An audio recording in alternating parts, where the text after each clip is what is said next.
everybody, welcome to this first ever episode of this podcast edition of Cast It to the King, part of a Kick It to the King Productions, which is the YouTube channel production freelance that I run.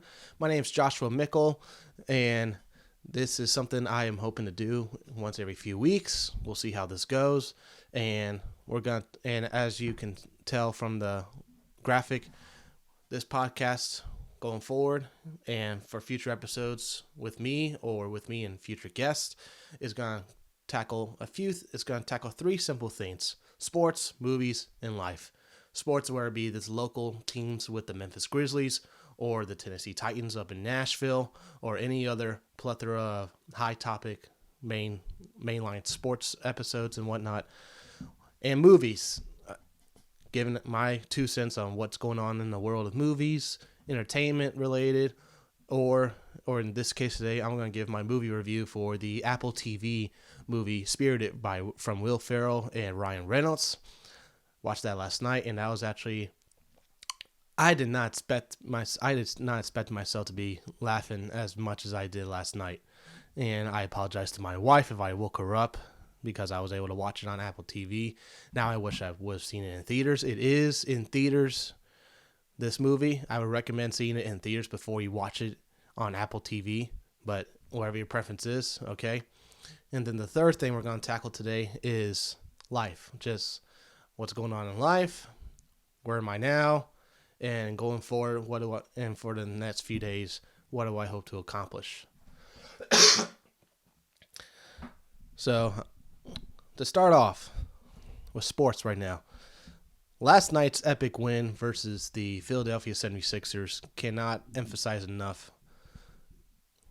I can't tell you how many times the last few times, because the Memphis Grizzlies is a Western Conference team and they only get a crack at these Eastern Conference teams only twice a year, and then if they're fortunate to make it to the NBA Finals, that's the only time they get to meet these teams.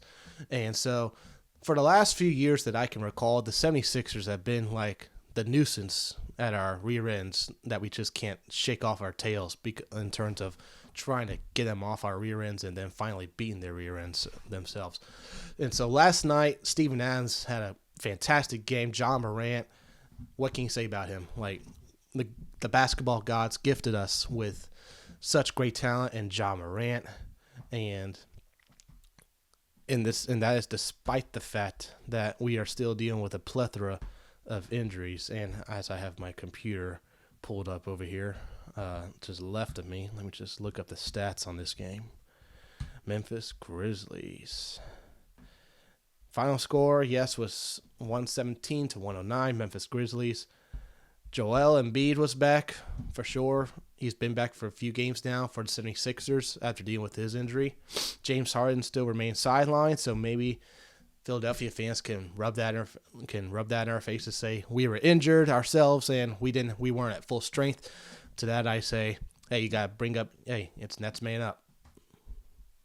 Consider what happened last year with the Memphis Grizzlies with Ja Morant being out. We were like our win differential between wins and losses without him is unbelievable, actually, with like 20 plus wins. Compared to this year, actually, it's quite the opposite, where we have more losses than wins without Ja Morant.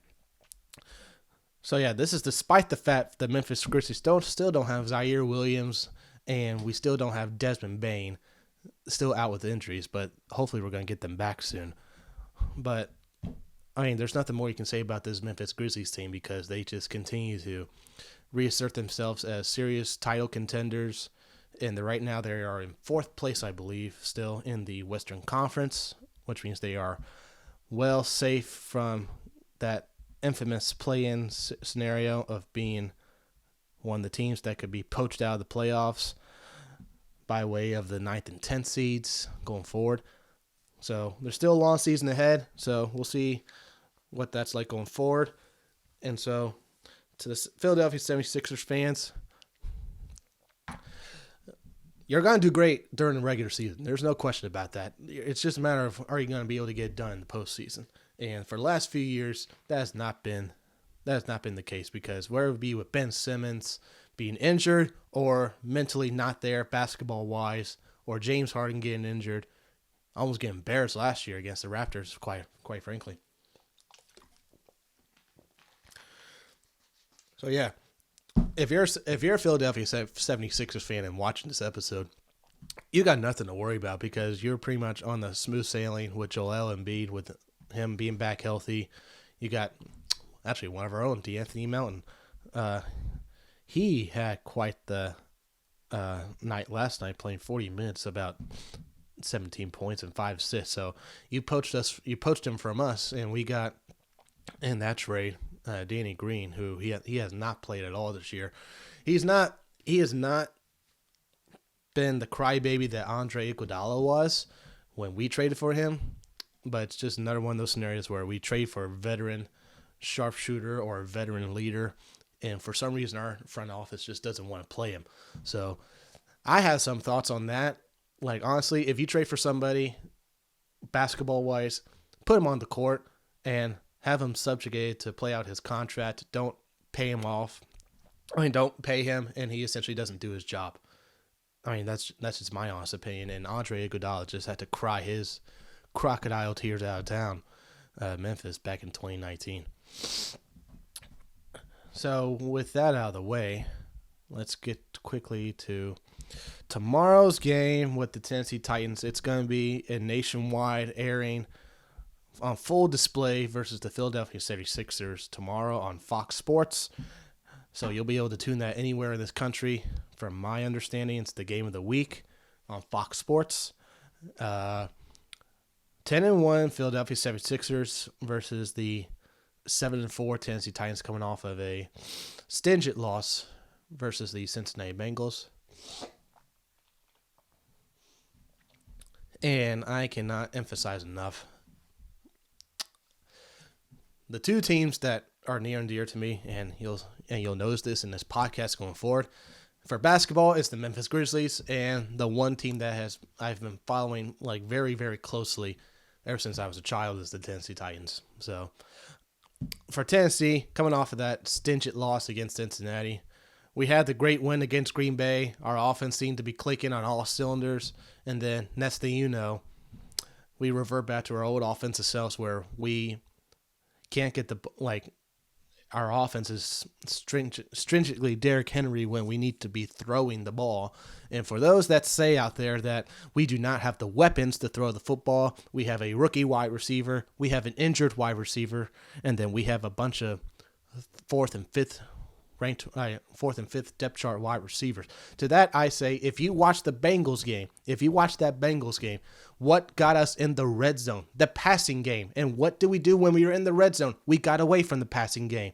So that is a result not of players and personnel. That is a result of coaching personnel. And Todd Downing, our offensive coordinator, if you follow my social media on Twitter or anywhere on Facebook, but mostly Twitter, you'll be able to find me there public at Kick It to the King. By the way, I've been on there much more with Elon Musk actually taking over the joint, which is actually pretty funny. So that's a whole other story for another day. So if you follow me on Twitter, you'll know my rants and my frustration with his offensive coordinator and Todd Downing, and how much I can't stand the man, of how he goes about playing, like doing play calls. We have our number 3 tight end getting more snaps than our number 2 tight end. And whenever you see, for those that are going to be watching this Titans game tomorrow, I challenge you to, whenever the Titans are on offense, when Cody Hollister, who wears number 8, he wears the jersey number 8, when he trots onto the field, mark how many times they actually throw the football on offense. Because I can count on my hand how many times they actually throw the ball on offense all year. Twice. All season long. All the rest of those times he's on the field, the defense knows that Derrick Henry's going to get the football. And when they know you're going to run the football, what are you going to do? You're going to either get stuffed, you're going to get stuffed at the line, behind the line, or you're just going to get a yard or 2 or 3 yard gain.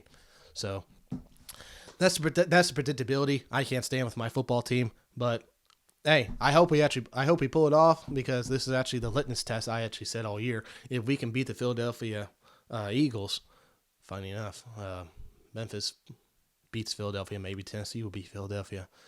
Stay Tennessee. on weekend of Philadelphia's. How about that? Coincidence? Probably. Either way, I am I'm not gonna pray. I'm not gonna get my hopes up over any of this because I can't stand my football team. It's hair pulling. It's gut wrenching to be able to watch this team underperform. This team should be putting up 24 plus points every week. We can't seem to get our heads out of our rear ends with the offensive play calling and Todd Downing when we only can score 16, 17 points how many times all year? And then we only score like 24, 22 points, 21 points, like only 3 or so times a year. And then our highest scoring game was 28 or 27 points against those Green Bay Packers in Wisconsin on Thursday Night Football, which was our best ever offensive performance. And that was actually, it still is our best game. Prior to that Packers game, we had not had what you would quote, what's your team's best overall game? All year, Tennessee had not had that. We had our worst game, and that was against the Buffalo Bills on week 2, 41-7 loss. That was lost to us in the second half, and that just got out of hand when it was like 10-7, I believe the score was at halftime, and then just got away from us. So that was the perfect storm for Buffalo to stomp all over us. So we had our worst game. We had never had our best game of the year. And then going into that Green Bay game and then executing that Green Bay game plan, that was our best game of the year. And so what I can't stand about Todd Downing as an offensive play caller for Tennessee, first of all, this is second year. This is not his first year. This is second year. So last year when we had A.J. Brown, Julio Jones, and more talented receivers and like offensive personnel, he couldn't do squat. And that's despite the fact that Derrick Henry was injured for the majority of the year, and we were still able to squeak out a number 1 seed, and that was the result of not necessarily Tennessee doing good. It was a result of the rest of the AFC just collapsing in on itself because last year was the perfect storm for Tennessee. You get the number 1 seed at 5 losses, which had never been done in over 15 years in the NFL. In either conference, actually. It had never been done in 15 plus years of getting a number 1 seed at 5 losses. Usually it's about 3 or 2 losses or at most 4 that you would get a number 1 seed with those many losses. So that was a perfect storm for last year for Tennessee. And then we just couldn't execute in playoffs because our offense was just too predictable for the Bengals to pick off Tannehill 3 times. Some of those throws were on him, and some of them was predictable play calling because that second INT, Hilton, who once again had a monstrous game against Derrick Henry and the Titans this past Sunday, he read that same wide receiver screen pass that they had run 2 drives earlier and picked off Tannehill in the red zone on that second interception in the playoffs last year. So back to this game with the Philadelphia Eagles tomorrow. I expect the Eagles to stomp us. I expect them to stomp us, like offensively. Like I expect the Eagles to put up 24, 28 points. All season long, though, the stats do not back me on that statement of opinion because outside of the Buffalo Bills game, our defense has not given up more than 20 points a game, which is quite remarkable because if you give any high-powered offense the standard of your defense is going to only give up 20 points for the entire game, any high-powered offense, the Detroit Lions right now would take that offer and run with it because the amount of time they scored 30 points this year and still lost. Imagine if the Detroit Lions had the Tennessee Titans defense, only giving up 20 points. They would be neck and neck probably with the Vikings right now for that division and maybe the number 2 spot in the NFC right now. So that's a whole bunch of what ifs right now, but I wouldn't be shocked either if we hold Philadelphia to 20 points because our defense is bend, don't break. They bend, and we really don't break in terms of giving up points, or else we'd be giving up.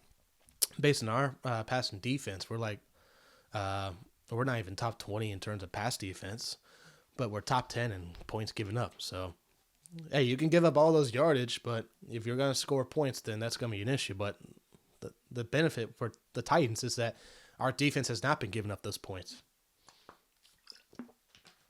And so it's redundant on the offense to get the freaking job done.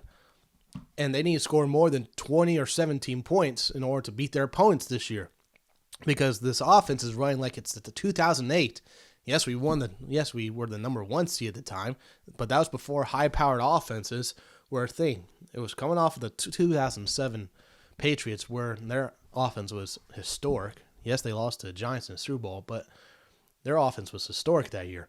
And so it was coming on. 2008 was not a year for high-powered offenses. And our games that year, we were scoring 20, 17, 20, 24, the occasional 30 burgers here and there against Jacksonville and then Pittsburgh that clinched the number 1 seed for us.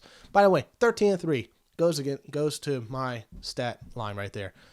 3 losses, you're the number 1 seed. So, yeah, there's that. So, our offense looks like it's back in the late 2000s with Jeff Fisher still at the head coach. That's how anemic our play calling is with the Tennessee Titans right now. And that just frustrates me because we're in the year 2022. We have Josh Allen, Patrick Mahomes, even Jared Goff of all people, flinging it all over the place and getting points, which we can't do that or refuse to do that because we have a high-powered running back in our backfield, and we pray that he'll just break one. That's the offensive game plan every single week. And that is not how you're supposed to win football games every single week. And if you're hearing that in the background, they are doing a tornado alarm tests in my neighborhood. So I apologize for that. No, it is not. No, Mother, there's not a storm going on in front of me, and I'm not ignoring it if you're listening to this episode. So, either way, I expect our offense to... Man, this game could go a whole slew of ways versus the Titans with the Eagles. I can see a scenario where we won 2017 or we won 17-14 for all I know. But one thing that is for sure, that ever since that Bills game, ever since week 2 against the Bills, any team that has played us, including the Chiefs that folks saw on Sunday Night Football, with a backup quarterback in Malik Willis, which he's still raw, by the way, so he shouldn't be playing this year. I've been saying all year he shouldn't be playing this year, not until next year at least. By the way, Hugh Freeze, his contract got bought out by Auburn, so those that said his high-powered offense wouldn't work in the NFL, well, Auburn seems to think differently, so he's now their head coach, poaching him from Liberty. So, where was I? That's my ADD for you. I just get off on random tangents right there. So yeah. Oh yeah. Ever since week 2 against the Buffalo Bills, whoever has played us, including the Kansas City Chiefs, has to play down and stoop to our levels thanks to our defensive play. Because no matter how high powered or how much points the Chiefs score or even the Bengals, even though we lost them. Even the Bengals and Chiefs and those other teams, and we'll find out tomorrow if it's the same against the Philadelphia Eagles, is that when you play the Tennessee Titans, you have to play our dirty, roughneck football style. You cannot be flinging it, pass happy, and score touchdowns. Now, that could change this Sunday, so anything can happen. But based on the stat lines and also based on your visual eyes watching this football team this year, our defense is tenacious. I will argue it's probably better than the 2008 Titans defense that when we had Albert Haynesworth, Kyle Vandenbosch, Keith Bullock, Javon Kearse back, Nick Harper in the secondary, Michael Griffin. Man, I can give you a whole starting lineup. That was probably one of my favorite years. That was my freshman year in high school. I would argue this team has more depth on defense than that squad. As per the case, the last few weeks with Jeffrey Simmons, our defensive pass rusher tackle, being out with injury, and he's been able to, and we've been able to see with this Titans team that depth in that defensive line, and also in the pass rush with the linebackers since Harold Landry went down with an injury with the ACL before the season starts, so he's not even playing at all this year. So seeing this depth on this defense is pretty incredible. It's pretty incredible to watch. And now we are going at 20 minutes. Wow. This might be a good 30-minute episode. Let's see how long this lasts for your first episode. So, final score, I would say betting money says the Eagles. They're at home. Tennessee's on the road. Betting money says the Eagles. I would imagine. I would think the final score. I think the Eagles are going to break that 20-point threshold against this team. I think they're going to score 24 points, and this Titans offense is going to score 17. Until this offense for Tennessee does something different, they're going to only score 16 or 17 points by way of a touchdown and a few field goals, or 2 touchdowns and a field goal. So until they start changing it up with Todd Downing and this offense, get Chig Okonkwo involved. Get Traylon Burks he's arrived. He's Traylon Burks, wide receiver from Arkansas that we drafted this year. The A.J. Brown replacement, actually. Intended to be the A.J. Brown replacement. He has shown up these last 2 weeks against the Packers and the Bengals. So I expect him to have a monster of a game. Where that results in him catching touchdowns is a whole nother thing, because our red zone passing game seems to be ineptly absent on purpose this year.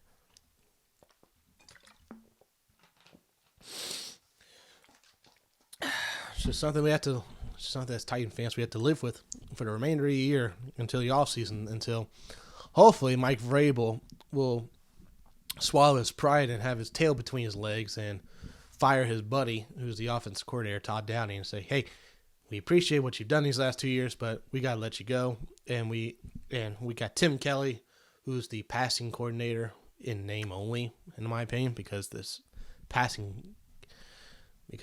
offensive play calling is still the same as last year. I would expect at the end of this year, Todd Downing will be given his walking papers, and Tim Kelly, who we have in the wings, will be brought up as the OC. He has experience with Deshaun Watson in Houston at the time when he had no weapons, which is what so many fans have been wanting this year for Tennessee to do, to fire Todd Downing and then let Tim Kelly work his magic with our no weapons offense for our passing game. But we'll see what happens. But I'm not holding my breath for Vrabel to fire him anytime soon. That's probably going to happen at the end of the season. Whether he does or not, it's going to be a whole nother question. Because if he doesn't, there's a chance that Mike Vrabel gets booted out as well. Because Amy Adams, our owner, has shown in the past, when we made the playoffs with Marcus Mariota, with Mike Mularkey, and Terry Robisky as our head coach and offensive coordinator, we won against the Alex Smith Chiefs at the time. Which maybe, again, in hindsight, if we don't beat the Chiefs, is Alex Smith still with the Chiefs, and is the Patrick Mahomes era delayed by like a year or two? So, yeah, think about that, will you? So, not all wins are great, because that win against the Chiefs unleashed what we know as the Patrick Mahomes era right now. Because after that loss, Alex Smith got traded away to Washington, and then insert Patrick Mahomes, and here he is today as a baller of a quarterback that we haven't seen in a long, long time, if ever. Yeah. But yeah, even after that playoff win versus the Chiefs, and we lost to the Patriots in the second round, we still fired Mike Mularkey because he wouldn't part ways with his offensive coordinator, Terry Robisky. So I don't want to say I expect, because maybe Vrabel's been in the good graces of Amy Adams in the background. So common sense says he'll fire Todd Downing at the end of the year. So that's that. All right. No, not last. We got 2 more topics. Movies and life. Oh, boy. Man, sports was about 25 minutes. Wow. Like, almost 25 minutes. We're getting close to it, if we're not there already. Movies. Last night was something I wasn't expecting to enjoy, or quite frankly, actually, it's that the new Apple TV Plus movie Spirited by Ryan Reynolds and Will Ferrell, and starring Will Ferrell and Ryan Reynolds. That movie, I cannot tell you that it starts off so.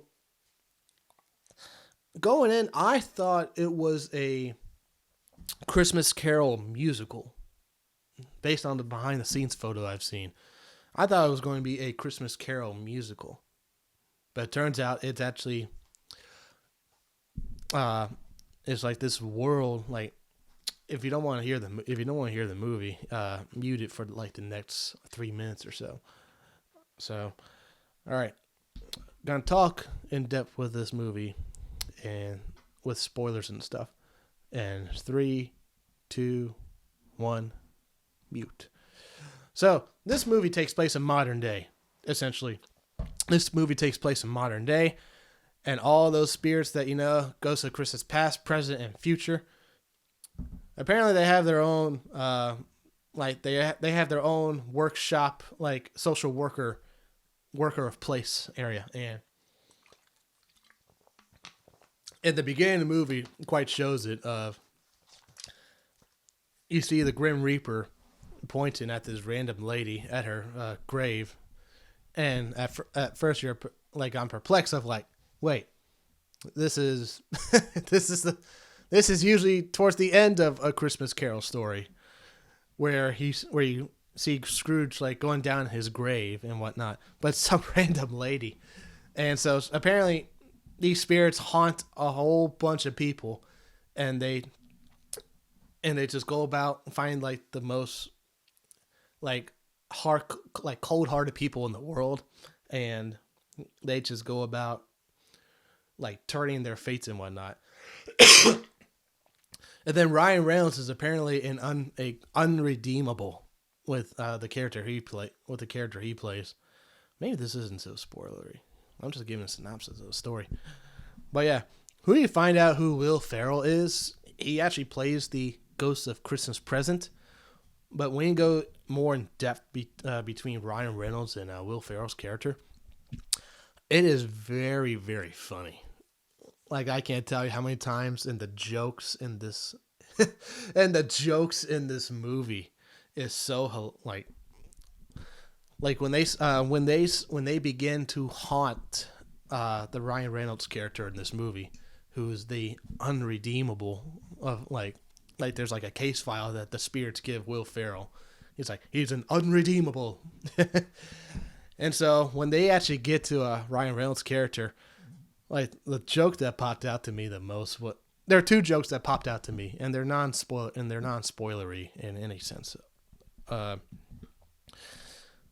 two jokes that popped out to me was when Ryan Reynolds was being haunted by who's that? I can't think of the ghost name with the chains that warns the individual. 3 spirits will come and haunt you tonight. Feel see my chains and whatnot. Whoever that ghost is, comes to haunt Ryan Reynolds, and he pauses him in between lectures. Like, wait, so the Christmas Carol story is real, right? So you're so and so, right?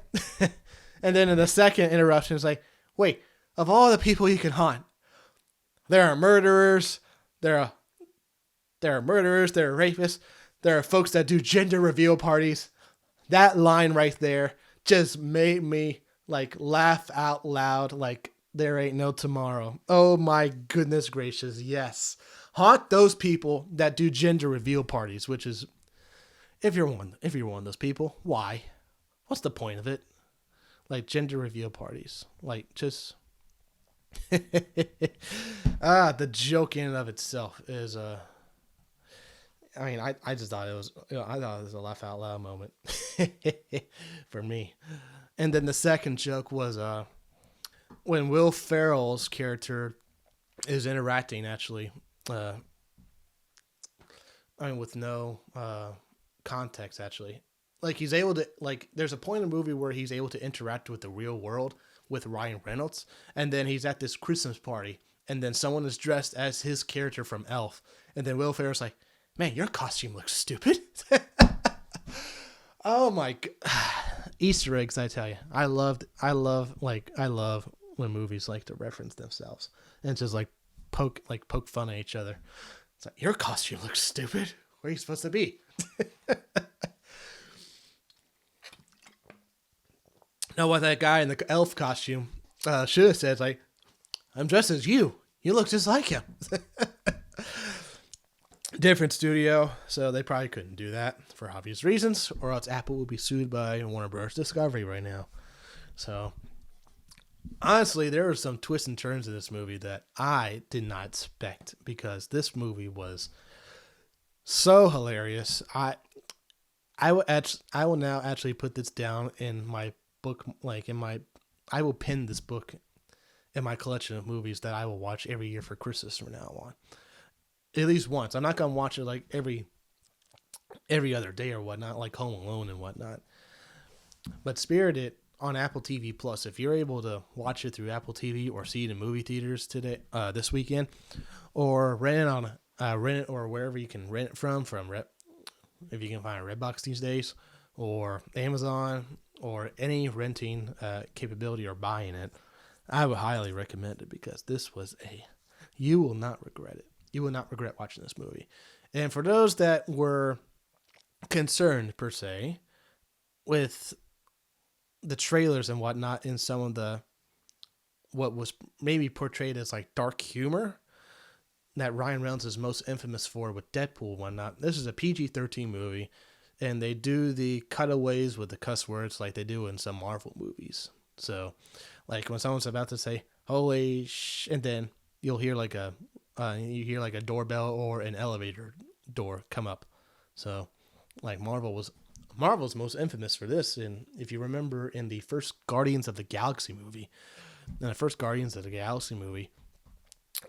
the Collector, one of his servants, is trying to take hold of that purple Infinity Stone, and the whole place is destroyed and whatnot, Peter Quill, Chris Pratt's character, says he's about to say the F word, and then he's like, what the? And then you hear like a little electric pop in the background, and you see it, and that just stopped him from saying the F word. So Marvel's most infamous for doing stuff like that, and Spirited does that as well in some areas in the movie. So this is a movie for kids to watch. But hey, if you don't want your kids to watch it, hey, you do you. So you know how to raise your kids better than I do.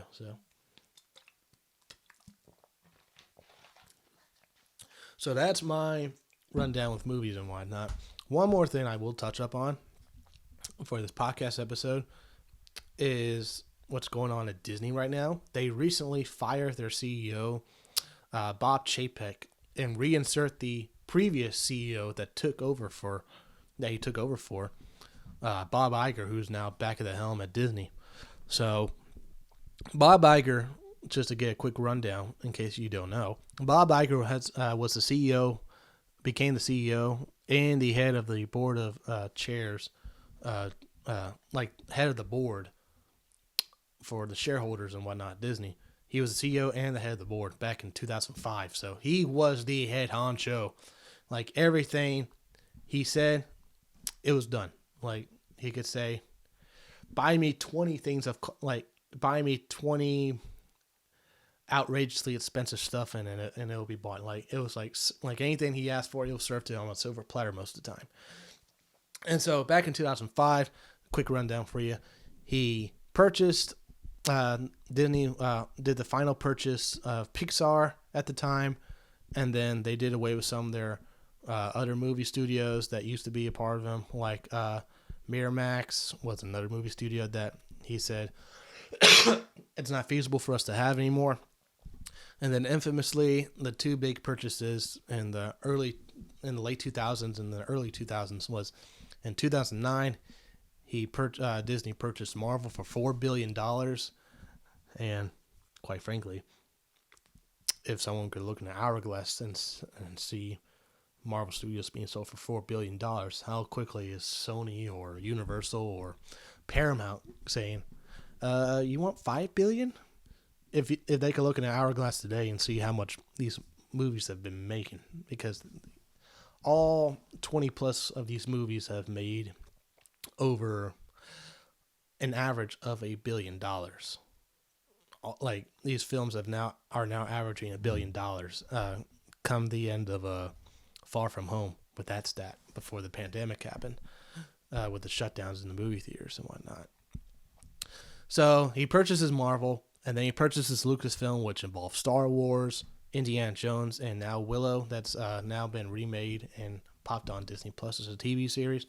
And then back in December of 2017, he bought 20th Century Fox, now redubbed 20th Century Studios, which includes a whole plethora library of content from the Alien franchise, the Die Hard franchise. But most fans just want to talk about the X-Men properties and the Fantastic Four properties that were wrapped up. Excuse me.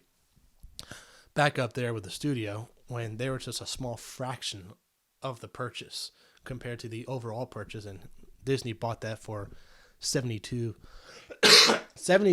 billion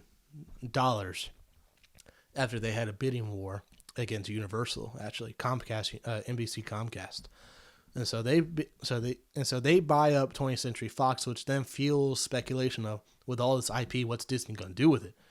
And so it was then revealed either back in 2018 or early 2019. I want to say it was late 2018. Yeah, it was late 20. When was it? It was late 2018. Late 2018 that they announced that they're going to do a streaming service called Disney Plus, as we know it today, still. And then the rumblings that he wants to get out, like he wants to retire and have his pina colada and drive and like ride off into the sunset for the great successes he's left Disney in. And during his time there, it was never like there was hardly any controversial things there, and each studio had, from Pixar, Star Wars, Marvel, you name it, even 20th Century Fox at the time, like they all had their say of what their movies should be. What the movie should be and where they should be at. Like, should it be a TV series on this outlet or on the streaming outlet, or should it be a theatrical release or a streaming movie release? And so, fast forward to February 2020, he handpicks this guy Bob Chapek, who was infamously known by the Disney park folks as being one of the worst to actually be in charge of things, because if you ask anyone on Disney forums about Bob Chapek, they loathe the man. They loathe him. And so that actually translated, quite coincidentally, with the movies, and also as his stint as CEO, because during his stint as CEO, he took away some of the power from the studio heads, and Pixar is the number one instance where they were just peed off with the man, because they had theatrical movies that they wanted to release in theaters, and Disney and the Disney executives that Bob Chapek created under him with new leadership titles that weren't there with Bob Iger, essentially vetoed the studio's power and said, no, you're going to put Soul on Disney Plus for free, at a time when they just made Premier Access with like Mulan and whatnot. Like, if you want to watch it, you got to pay for it and whatnot. No, they did that for Pixar movies. They did it for free. They put their movies out for free, which I would be loath to if I was a Pixar executive. And then they did it for Luca. Luca was the other one. And then they did it for what's that movie called? Red? Where she transforms into the panda.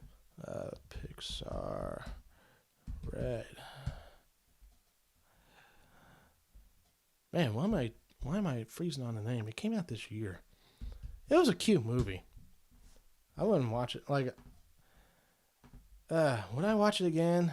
Maybe Maybe I watch it again. I don't know. And for some reason, my internet's not working. Why aren't you working?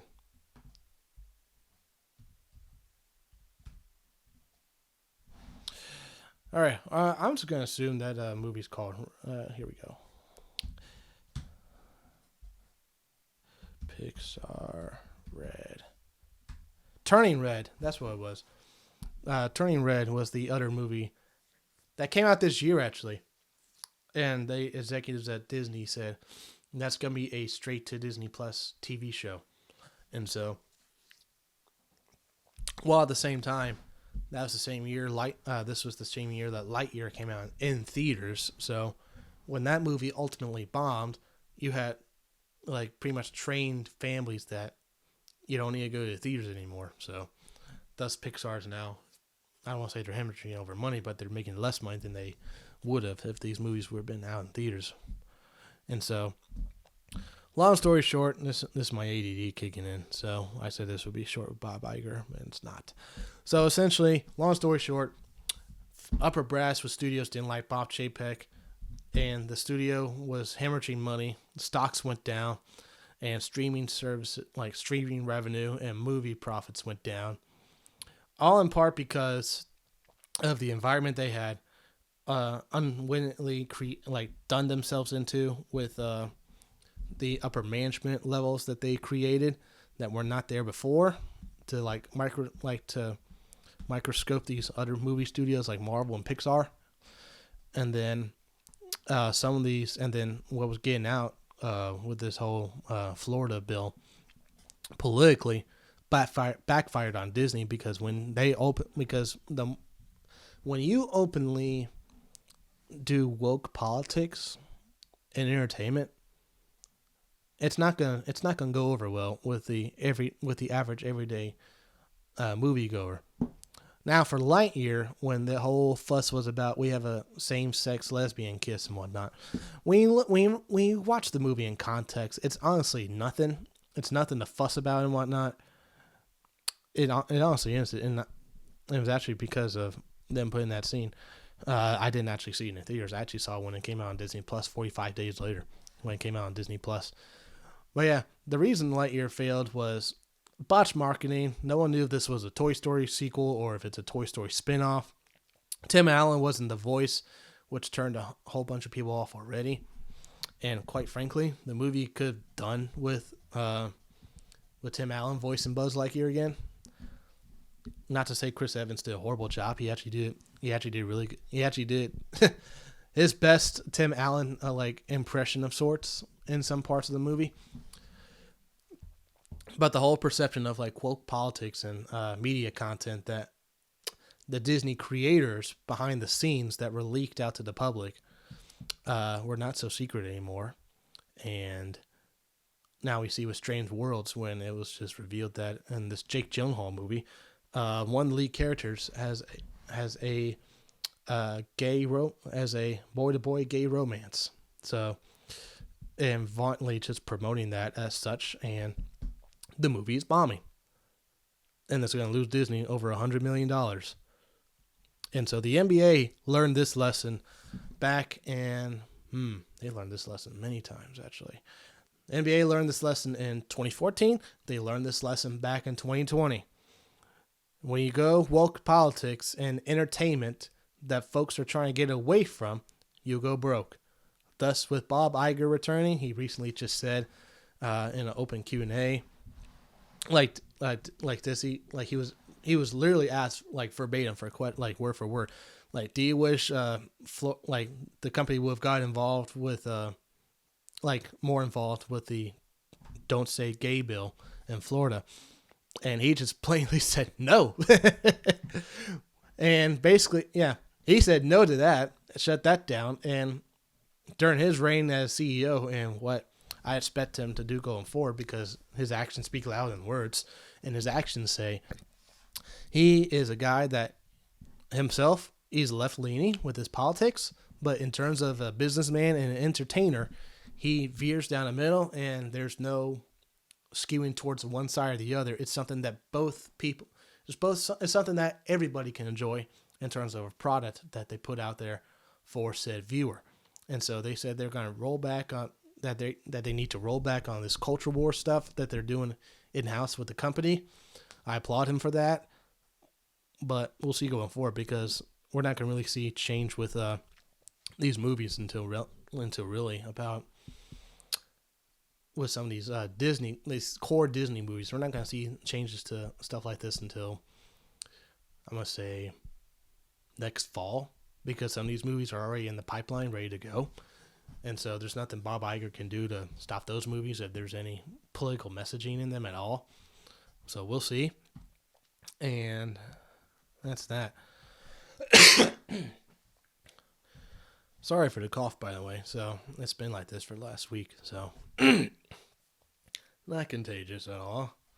So last topic of the day, and then we'll wrap this up, is topic number 3, talking about life. Just life in general. So we are recording this in the outskirts of Memphis, Tennessee. I live in Oakland, Tennessee now. And I can just hark on this for a moment, is that I last lived here in Memphis, Tennessee back in 2009 through 2013. And that was actually the heyday when I was in high school. And then at the time, I was a student, a youth student at the Life Church here in Memphis, Tennessee. And being able to be back here, and in case you don't know or follow my feeds, so essentially a job, so there was a job opening online at the Life Church. I had actually been coming off a rejection side from I believe it's Faith Church in St. Louis.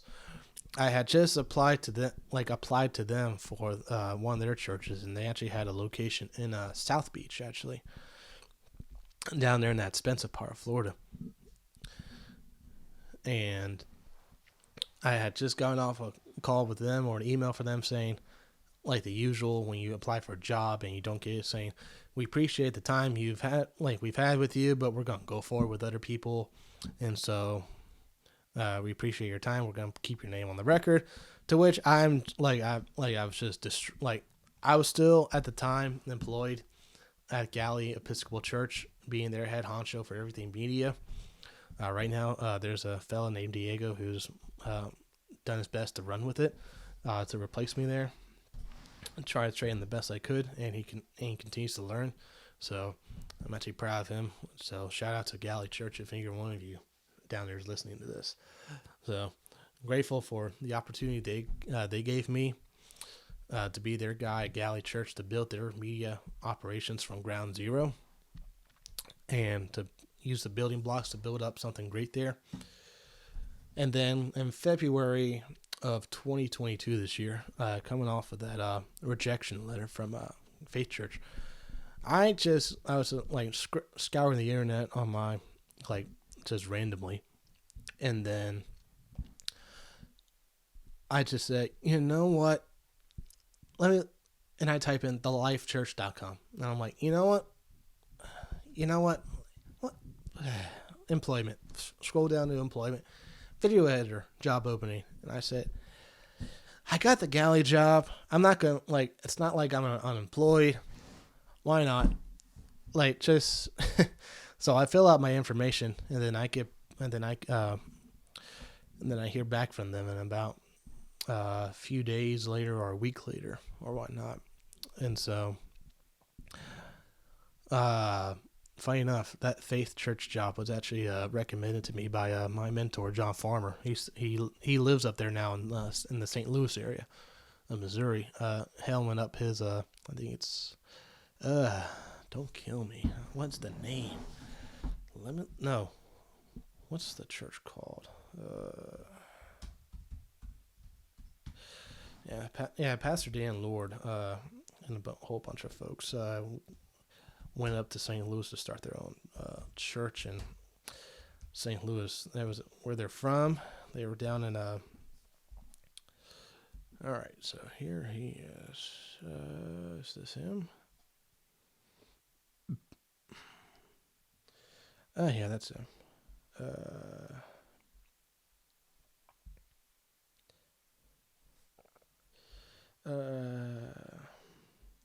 No, that's a conference. I'm on his Instagram feed right now. Ah, darn it. What's the name of your church, man?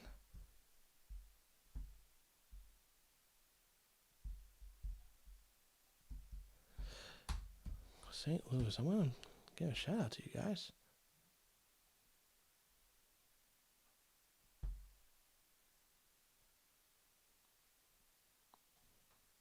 Is it called The Crossing?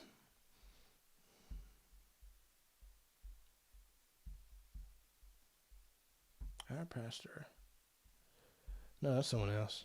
Yeah, wrong church. Grace Life Chapel. That's what it was. So yeah, that Faith Church job was actually a long conversation with John Farmer, talking about something else entirely. Actually, talking about that Chiefs Bills game that he went to in January, where the Chiefs pulled off one incredible game against the Buffalo Bills.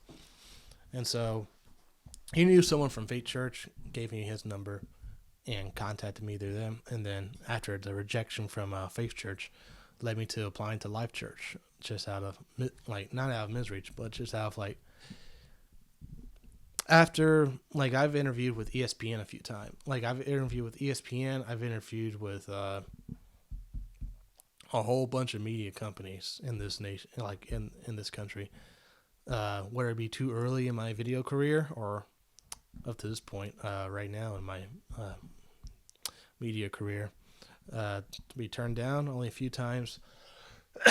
They said yes, and that was Ultimate University and WTKR News 3, the CBS affiliate news station in the Hampton Roads area of Virginia. And so, yeah, going through this process with the Life Church and whatnot, this was I would never guess this would be a 5 or 6 month process with this church. So I applied in somewhere in February this year, and then towards the last 2 days of February, I speak with Stephen Lynch over the phone, and then I quickly get an email on my drive back home from the beachfront, going back home to Smithfield, saying, "Hey, you want to talk? Hey, are you available tomorrow for a video call with Angie, who's now my boss, Angie Farrow, Will Turner, Brian Petrie, I forget who the other fellow was. I can't think right now. I don't think it was Marcus, was it? No, I don't think it was Marcus. Maybe it was. I don't know. So, yeah, are you available for a video call?" And I said, sure. And I think that video call I thought went well. Fast forward March, April, 2 months of almost dead silence. Oh my goodness gracious. Oh man, the wait that was really tested my. I am not a man of patience. Man, I can't tell you how many times I would just like be the proverbial cat scratching a scratch post of when are they gonna call? When are they gonna email? Or are they still interested in me? What's going on? Man. So then fast forward to we've had up and back and forth conversation, check-ins from Steven here and there. Been great throughout this process with Steven. So, and I love saying hi to him now at when the chance I get at church. So, love saying hi to him. If you're watching this episode, Steven, I love you, man. I just love you. So, and then it was in May that he reached out saying, "Hey, this is not us saying we're going to hire you, but we want to fly you out to next month in June for the Axis Youth Conference." It's just called Axis Conference now. And I said, I was overlived with joy. I knew that wasn't me officially getting the job, but in the back of my head, thinking this logically, if an employer flies you out somewhere and they ask you to do particular things, or you're at an interview, or in this case, this was what I thought, and it turned out to be true when I got the job offer in July. It was a trial run with me. So they asked me to do stuff. I did the stuff. And then next thing you know, I'm here in Memphis with my wife, Megan Mickle. And we were able to buy a house in less than a month, which for most folks, that'd be a miracle.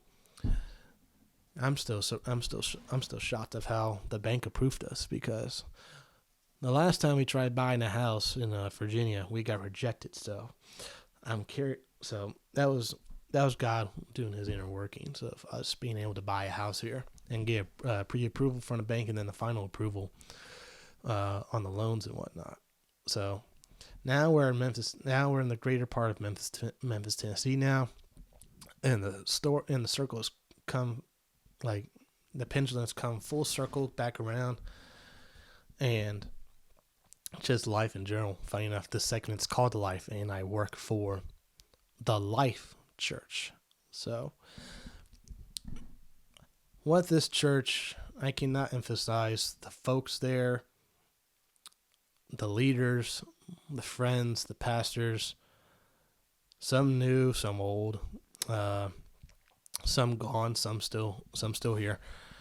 I can't emphasize enough of how much these folks have really changed my life spiritually, and also mentally as a Christian believer, like understanding what it means to be a Christian and be a leader, a world changer, and being God's number one. That's the phrase they still do with axes every single night, holding their number ones in the air, saying, "I'm a leader, I'm a changer, I'm a leader, I'm a world changer, I'm God's number one." Like, they say that every single night. So, and axes is just quite the environment. It still is the environment that most, like, I would say, I don't want to say it's a standard, but I cannot emphasize enough the importance that has had in my life with axes. Being able to grow up with Parker, Corey, Hunter, Nick Gardner, a whole bunch of other folks, including those like Nicole Lawless, and then eventually down the line with Anna, Mark, and a whole bunch of others. Like, I can just go down the names right now. So, but I'm not gonna divulge too much of that time into that. But being able, to be able to be back here and working and being in a working capacity, to now, I'm now coming off of 2 fall retreats with the middle and high schoolers, where I am not a participant. I am actually the reason that, I'm not the reason. No, that's not the right wording. I'm coming off of 2 fall retreats just now this year in October with the middle schoolers, and just recent a few weeks ago with the high schoolers. Where normally in the past I am a participant as an Access student, but being one of many on the staff, to be able to put up the equipment and do the behind the scenes stuff to set the stage for said next generation to be able to experience what I experienced as a youth student is very, it's very surreal. It's very surreal, and it's one of those moments where you do feel old.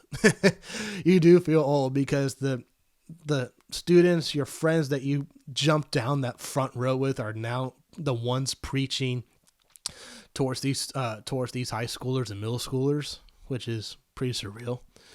It's like, even though Pastor BJ left, even though Pastor Dan left, and a whole bunch of others left to do bigger and better things and start other churches elsewhere in this country, we have the students that I grew up with essentially take fill in their spot, step into their shoes, and they carry the torch that they were following before. Now they carry this torch for these students, that these students will follow, and then we'll see what happens in 20, 30 years from now,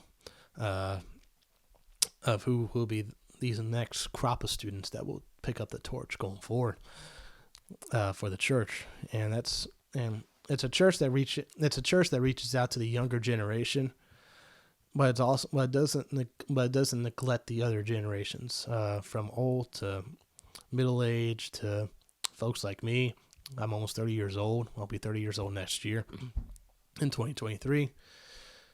Man, 30 years old. Yeah. So yeah, I can't emphasize enough how much this these folks here mean so much to me, and I can't wait for. And my wife has been serving now with the coffee team, the cafe team. It's pretty cool to see that. Yeah, it's pretty cool to see that run down. I've seen how she's now connecting with folks over there now after we took Discovery. It's my second time I took Discovery, but it's her first time. But I wanted to do it with her so I can get the dust off of me. Because last time I took Discovery was like 2009. So yeah, just life in general.